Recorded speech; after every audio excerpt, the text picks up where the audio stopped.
Hello and welcome to World History Encyclopedia. My name is Kelly, and today I am joined with Garry Shaw to talk all about his new book, Egyptian Mythology, a Traveller's Guide from Aswan to Alexandria. As an Egyptologist and author who has lived in Egypt, Garry couldn't be more qualified to take you on a journey up the Nile, and he does just that in his book, which is a combination of Egyptian mythology and travel guide.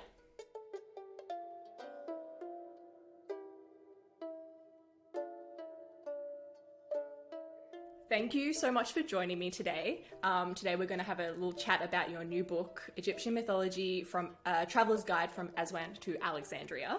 Do you want to tell us a bit about what the book is about? Absolutely, yeah, and thanks for having me. It's really great to be here chatting about the book. Pleasure. So it is, um, it's a travel mythology, which is quite unusual. It starts with a journey beginning in the south of Egypt, which is kind of the traditional border in the region of Aswan, and then you travel northward to the Mediterranean Sea, stopping at various locations along the way, which have a religious importance or a lot of mythology behind them. And so that's the basic gist of it. And by doing this, it's quite a fun, different approach to Egyptian mythology than what you normally find in many of the books, because you'll find that many books on Egyptian mythology talk about it in a sort of thematic way, a chapter dedicated to this subject, then another subject, whereas this version, um, it means that we can approach it in a slightly different way. By looking at the locations, we can focus on the gods of those locations and the mythology that surrounds those particular gods, and the festivals or some of the rituals, and then we kind of progress to different cities and towns, looking at these different kind of beings and the beliefs surrounding them as we move along. And it's, I suppose, designed to be interesting not just to people who are traveling, but also people who are armchair travelers as well. So if you want to learn a bit more about Egypt and the locations and the gods, it's great whether you're on a cruise or in Egypt or if you're at home. But hopefully this different way of approaching the subject gives you a bit more, maybe makes it a bit more immediate, a bit more exciting, a bit more as if you are on the journey. And so, yeah, I'm hoping that people will really enjoy it because it's a bit different. I found it very immersive because Okay. in each chapter, for our viewers, each chapter talks both about the site as an ancient site and what it would have looked like, but it also makes you feel as if you're standing there in the present day. So it says, it Hmm. tells you what it looks like now and what you would expect to see and what you would hear. And I found it incredibly immersive. And so, I don't know, it gave me goosebumps every now and then when you described a sound or you described what you were feeling. And I'm like, oh, I've got chills. It was a really wonderful new way to read about mythology. How did you go about compiling and making travel and mythology mesh? Was it a hard Hmm. thing? I well, I think I got lucky really when writing it because Egyptian mythology lends itself very nicely to a travel themed mythology book in this way, simply because different locations around Egypt have different gods. And so you might go to one town or city and they had a god that was the specific focus of their attention of the temple in that town. Then you might travel a little bit further north and there's another town with a different god. And so it kind of creates the structure for you if you're doing a journey. So, for example, there's the town of Edfu, which is in the south of Egypt, and this is a place where there was the god that is focused there is Horus. There's a lot of mythology around the god Horus because he's incredibly important in the Egyptian pantheon. Every king was seen as an incarnation of the god Horus. So in this location, you have him and I can talk about his mythology in general, but also the specific mythology associated with the area of Edfu, because that suppose is a major area of worship. But also there is this fabulously, amazingly well-preserved temple there dedicated to him, which is a major tourist attraction, really. You know, people travel there to see this temple. And so it already kind of creates a structure for me. If so, I think, okay, well, I can begin that chapter talking about myself visiting this location, and so I've been there. I can picture it. I can describe it. Then I can talk a bit more generally about, who is Horus. It's important to set a bit of a background, and then I can go a bit more specific and talk about a bit more about, so if you are visiting Edfu, then what are the more specific mythology and legends connected with this temple. So I tried to follow that same sort of pattern, I think, in the different chapters. And this is just following the Egyptians themselves, and the way that their religion was differing across the country depending on the gods of the different towns and cities. So it made it easier, I guess, just to follow the lead, really, I suppose. That's awesome. I think the biggest thing when I was reading it that struck me, probably two things. Number one is the amount of variation in myths throughout, like you would mention in multiple different chapters, the same myth, but then there'd be variations depending from the different areas. And also that gods change. Do you want to just That's chat a true. little bit about those two things as a whole? Because Yeah. both of those blew my mind. Yeah, the Egyptian gods do change depending on the location you're in. So you might have a myth in one part of the country that has a certain god in the kind of lead role, and then you might have a god in a different part of the same myth in a different part of the country with a different god doing that role. There was no real kind of set perfect story. There's no set myth. These things changed were according to location, according to time. They switched around the gods that were involved in these stories. And so that leads to all these variations. And of course, we're dealing with often fragmentary material that's spread over thousands of years. And so obviously there's going to be changes because of this too, that simply that these myths will evolve as the stories get told by different people at different times. And even some quite fundamental parts of Egyptian mythology have variations too, depending on the location. And that was one of the fun things about that this book gave me the chance to write about a bit. That some of these things that you might normally maybe, I guess, skip over in a general book that's covering it in a thematic way, the locations almost force you to talk about some of these variations because they are what's maybe one of the major myths of that location. I think a good example of that is it's quite well known, I think, that the Egyptians had obviously strong beliefs surrounding the sun god and his power. He was a creator, one of the most important gods, and very visible, obviously, in a place like Egypt, where the sun is always present. And so the traditional myth, to put it very straightforwardly, is, they believe that the sun god was reborn in the morning. He would rise over the eastern mountains and kind of cross the sky in a boat, sailing, because the blue sky, was regarded as water. So the gods sail on boats. He would sail across the sky and then set as an old man on the west, behind the western mountains. And he aged over the course of the day, then entered an underworld, which the Egyptians called the Duat, and he passed through this realm, got regenerated, and was reborn. And this is an endless kind of mythological cycle that we could all witness ourselves every day. Now, there are variations even in the details of this story, even sometimes in the same tomb. Lots of the royal tombs in the Valley of the Kings have these underworld books that talk about the sun god's journey through the night and what he gets up to. And even these have different variations within them, within the same tomb.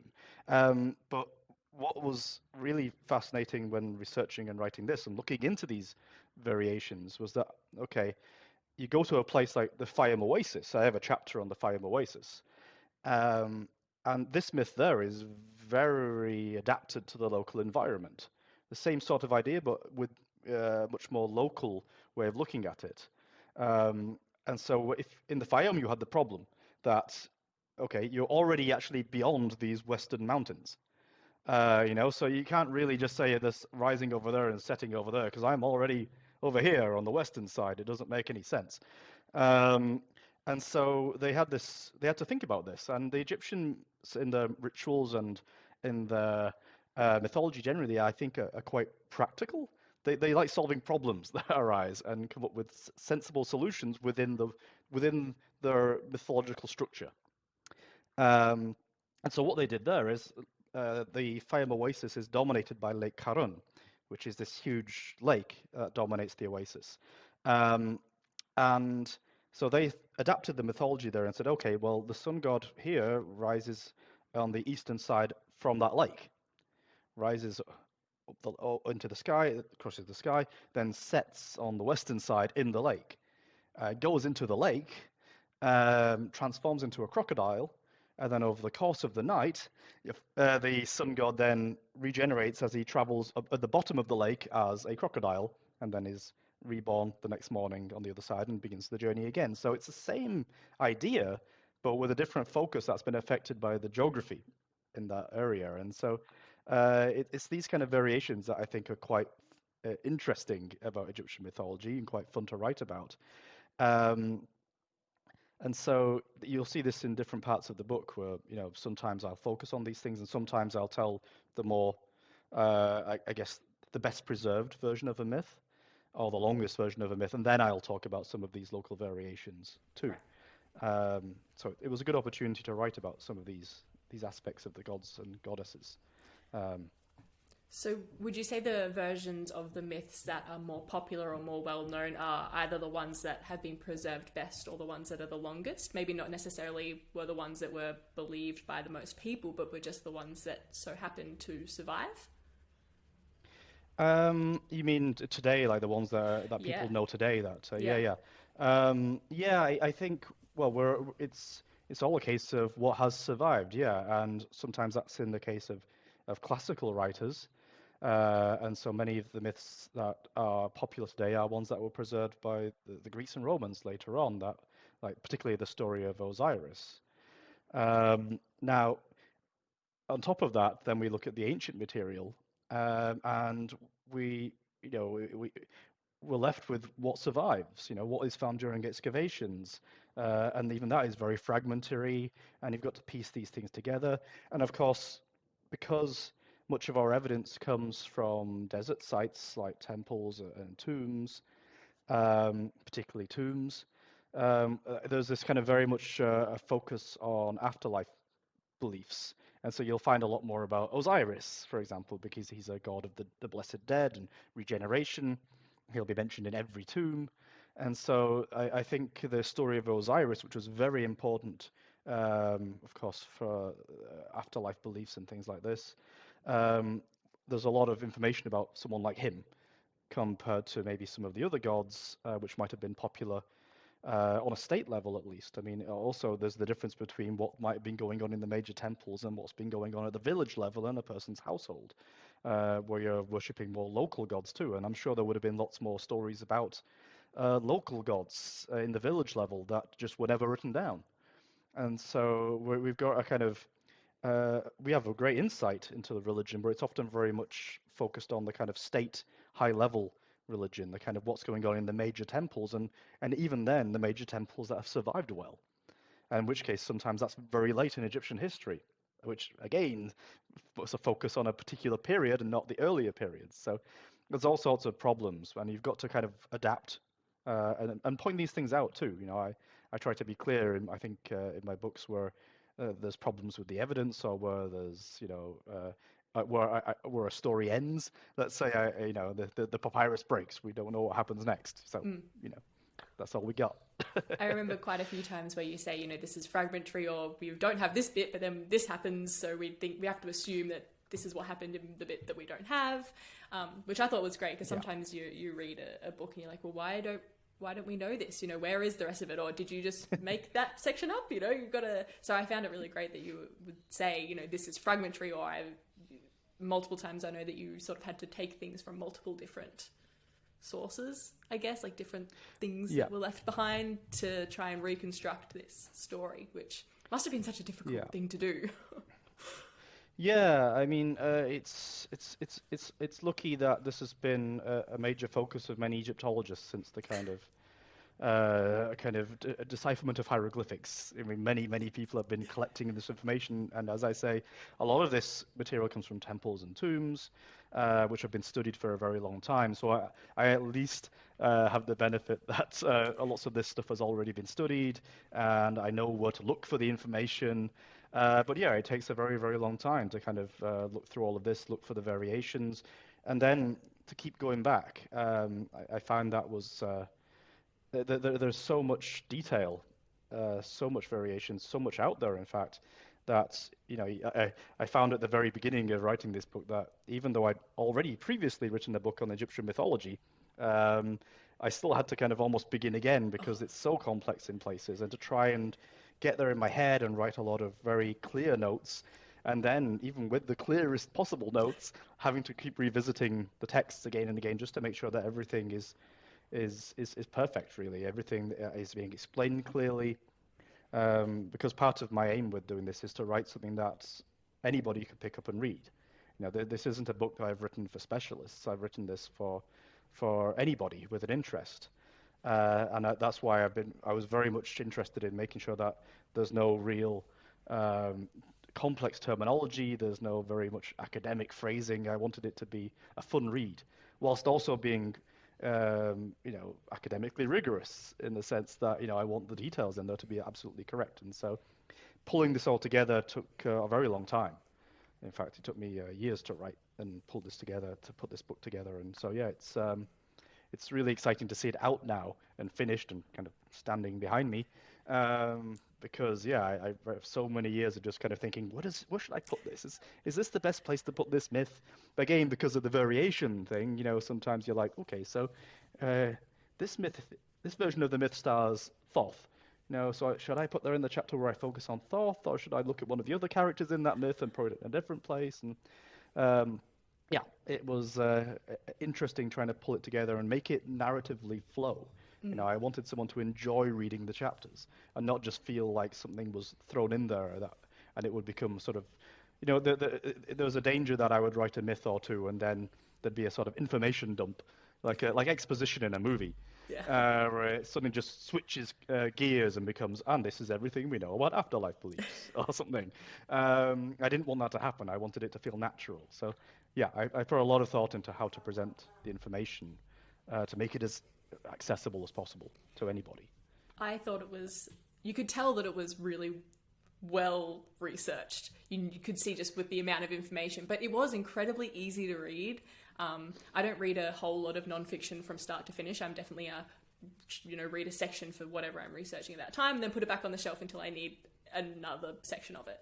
So reading it from start to finish was something that I really enjoyed. I thought, and you can really feel your voice coming through. There was quite a few times where I've annotated and I'm like, that's funny. Or like, oh my God, I was thinking that too. Because you've put in these little commentaries and it's exactly what I was thinking so many of the times, which I think also gave it a really light-hearted feel. But then you know that you're still reading fact and information and you know that you're getting it. So yeah, I thought that it was really easy to read. Well, I'm glad you think that, because I tried to mix a bit of humor in with the whenever I try to write something like this. I think it's important. You want people learn better when they're having a good time, when they're enjoying themselves, and so I think to write a book like this, you want the reader to have a good time when reading it. Obviously, I'm writing it for people to sit and enjoy reading in an evening, or maybe if they're on a cruise or something, and they're thinking, oh well, where am I going tomorrow? I can look at that's in the book. I can read about that place. I don't want them to fall asleep when reading it, but at the same time, I think when you put in a few jokes, it helps people remember certain key details too. I try to think of a good example where I do that, but I mean, there's a bit in the beginning in chapter 2 where I talk about Horus, and I make a point of kind of joking that there are lots of different types of Horus. There's many manifestations. You'll find this type of Horus, and this type of Horus, and this type of Horus, and actually there's still more to come. And so I think by making it a bit lighter that way, people will remember that later on instead of getting annoyed when they say, "Who's this Horus?" This is another type of Horus. They'll go, "Oh, actually, yeah, that bit made me smile at the beginning," and so I remember that there were various Horuses, and that this shouldn't put me off. And so, yeah, no, I think having a good voice and trying to put across a bit of personality in these things helps a lot, because you think of lectures and things. When you give a lecture in person, it's you want to put across a bit of personality, and people want to hear that. And I don't see why you can't do that in books that are, still academically rigorous too. It doesn't always have to be in the sort of passive voice kind of academic style for these things. And being a travel book too, you want to feel like someone's speaking to you. I wanted to feel like someone who was telling the stories to you, like addressing you, the reader. It felt as if you were the travel guide, and like Yeah, we're walking along the side, and you were saying this stuff to me, looking at the things, and it felt as if you were right there, which I thought was made it really enjoyable to read compared to other non-fiction books, which can be very much here are the facts, and let's continue just talking about the facts. So yeah. it made it a really easy read. Did you have a favorite site that you wrote about, either visiting or writing or researching? I think there's lots of great places, obviously, but my favorite, I think, is always been, even when sort of researching and writing this, but also even before I started this book, my favorite site generally is Saqqara, which is covered in this book in the sort of Memphis and its necropolis section, which is a chapter, sorry. And so in that chapter, I talk about Memphis, which was close to modern Cairo, and the necropolis of that city, which is famous places like Giza, where the most famous pyramids are. But just south of Giza, you have Saqqara, which is another great necropolis where people were buried for thousands of years. And so I really, really enjoy that site, visiting that place and writing about it, because there's so much going on there. It's not one of these sites where it was used for a short period. You've got thousands of years of burials, of different types of burials, not just human burials, but also animals as well. So there were shafts filled with mummified animals in this location.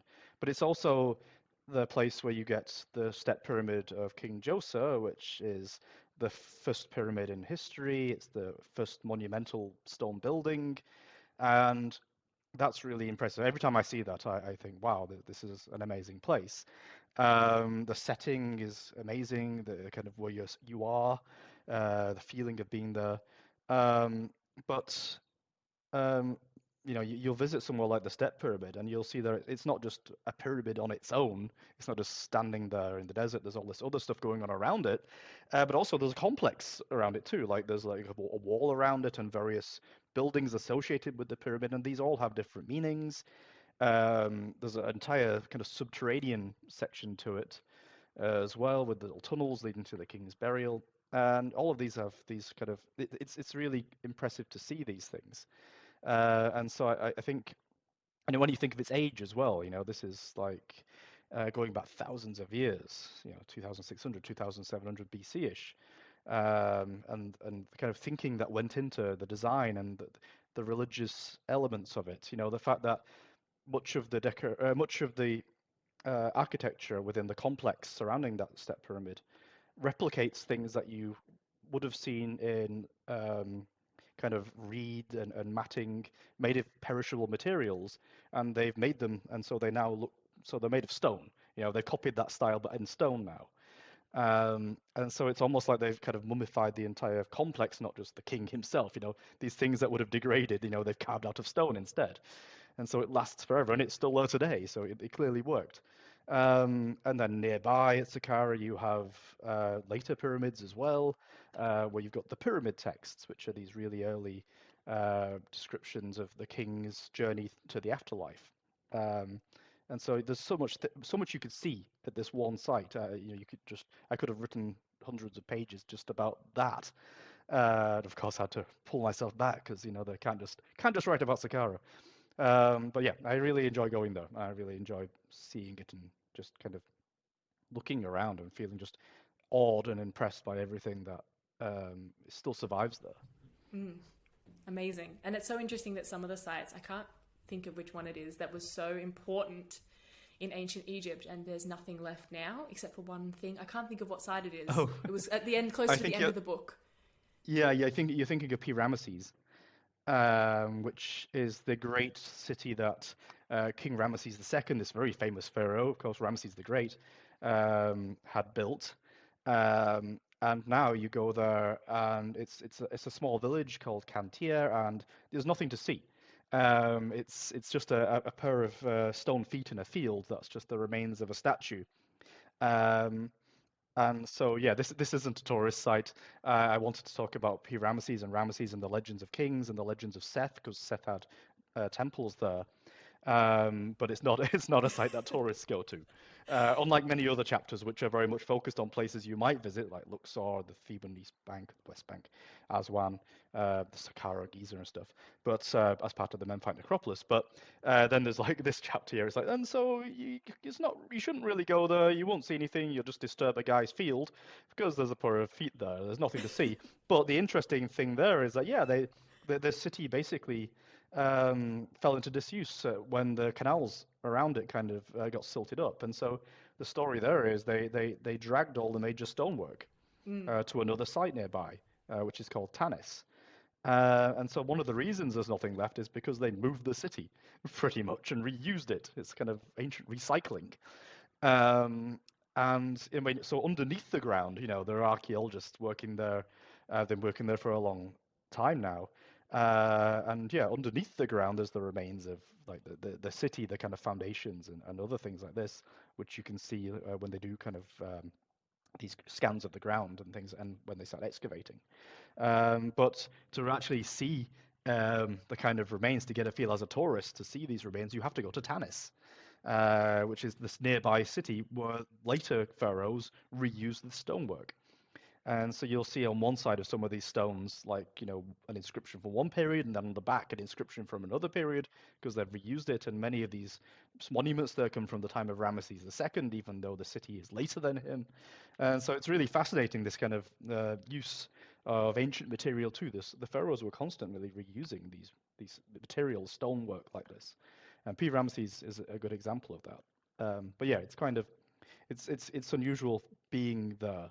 And kind of just seeing this is where this grand ancient city used to be, and now it's just a very normal, very nice little village, and a village town, kind of like many other places in the delta. And you think, okay, so this is where Ramesses' palace used to be probably, and this is where great temples used to be, and okay, right, there's a field, okay, but it's still so it's. I'm glad I wanted to include that because I think Pi-Ramesses is this major city of the ancient world, but it also emphasizes too just how some things have been preserved, like these grand temples, and some places, especially cities and settlements, just don't really last because they're often built in places where people live today. Yeah. So over thousands of years, these things have just gone, and you can't really find anything without excavating. Or doing sort of ground penetrating radar. So Egypt has still a lot more to discover out there and a lot more to find in places like this, because it's not always just the obvious things like tombs that have been found or these major temples that everybody knows about. There's plenty more out there, and particularly in the Delta.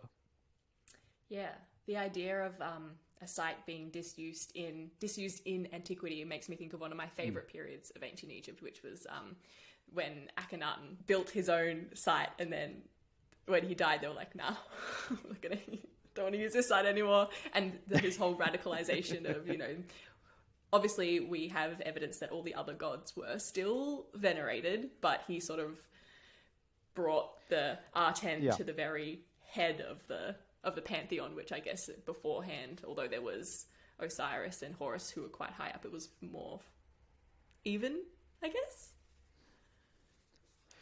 Well, I guess the thing with Akhenaten is it's hard to kind of figure out sometimes what he was thinking, and people do kind of sort of create their own theories around him. And yes, so beforehand, the Aten existed, but he wasn't very prominent. No one, it was just a manifestation of the sun god.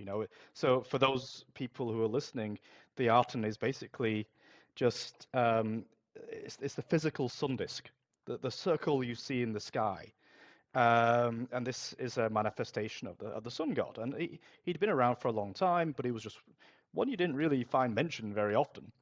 Yeah, compared to gods like Horus and Osiris, particularly Amun-Ra, which was one of these very, very important gods in the time of Akhenaten. The temple of Amun at Karnak was the most important temple in the country. And so that was the situation going into Akhenaten's reign. I mean, even Akhenaten, the king you're talking about, who developed the cult of the Aten, he was born as Amenhotep. He's Amenhotep IV at the beginning of his reign, so his name makes reference to Amun, this important god of his time. But things very quickly change, so it looks like it should be a normal reign. You've got Amenhotep IV coming along. Amun is an important state god. Okay, he goes to Karnak to start building, and Karnak is where the major temple to Amun is. This is in modern Luxor, Thebes. But what does he do there? He starts building a temple to the Aten instead. And so it kind of begins this kind of strange kind of shift in Egyptian art, architecture, religion. And he quickly changes his name to Akhenaten instead, making reference to the Aten, removes Amun from his name. And so this is when you start getting this kind of shift. And he seems to have a particular hatred of the god Amun. Amun's name starts being scratched off everywhere, as well as other members of the kind of family grouping of Amun and other gods too. And plural references to gods also gets attacked and they become singular.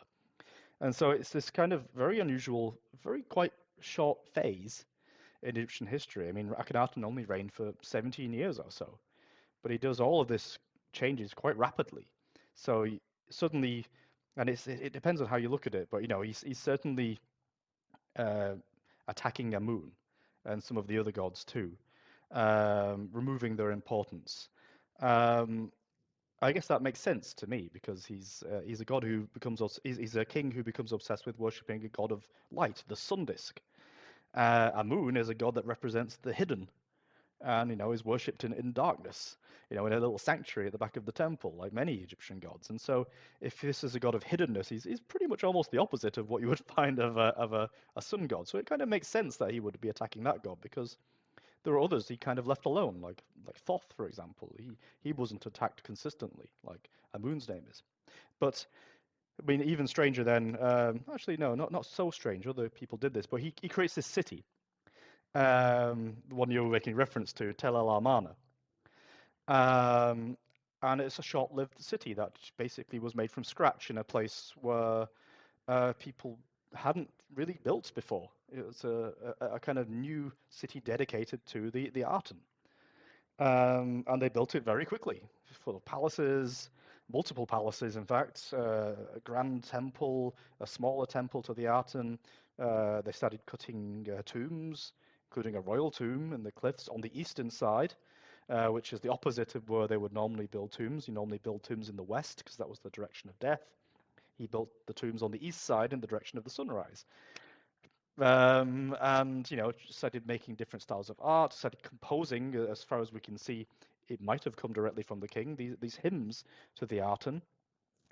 But as you already mentioned too, that it seems that from the normal people's point of view, they were still allowed to kind of continue with the kind of household religions. It doesn't seem like this complete ban on the traditions. It just seems that on a state level, there were certain gods he kind of wanted to get rid of, or at least I don't think it's more a case of destruction. It's more a case of, I guess, almost like ignoring them. We're just not going to deal with that guy anymore. He's not relevant Just to us. pretend that he's not there We're going anymore. to focus on. Yeah, we'll just pretend he's not there. We're not going to speak to Amun. We're going to just talk about the Aten instead. And so it's a very strange, quite short period. But the site of Amarna, the site of which in the ancient times was Akhenaten, um, it was never really used again so much after the time when Akhenaten died, because after Akhenaten died, everybody just went, "Oh, no, we're going to go back to the old ways." And so this phase ended quite quickly, and they never really used the city again. And eventually, everything just gets covered in sand, but the foundations are left of this entire city under the sands there. And so it's one of the world's most important archaeological sites, and it's really important because it shows a snapshot of this time in Egyptian history, and this kind of and it gives you insights into trying to these changes that were going on, and how life was in this city under this quite unusual king. And he's an intriguing character generally. I mean, people are always writing about Akhenaten and trying to figure out what was going through his mind. And you get some people who describe him as a sort of crazy despot, and people who see him more as a sort of pacifist or deep religious thinker. And there's all these different Akhenatens that exist depending on which book you read.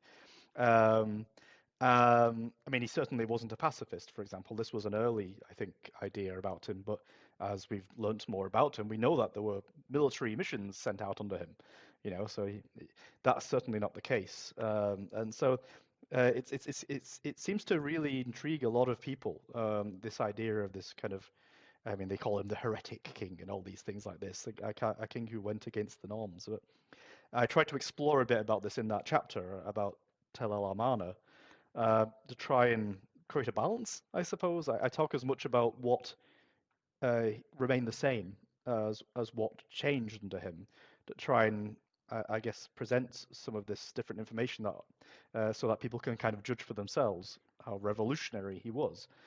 So yeah, hopefully people will enjoy reading that section too. So for anyone who is interested in Garry's book, you will be able to find it. I will leave the link for it down below, as well as a book review that you can find on our website and any other social media links. You'll be able to find them all down there. Thank you so much for joining me today. Thank you very much for having me here. This video was brought to you by World History Encyclopedia. For great articles and interactive content, head to our website via the link below. If you like my shirt, you can find this design and a bunch more on our shop at worldhistory.store, or you can find a link for it under the merch tab in the description below. Thank you so much for watching, and we'll see you soon with another video.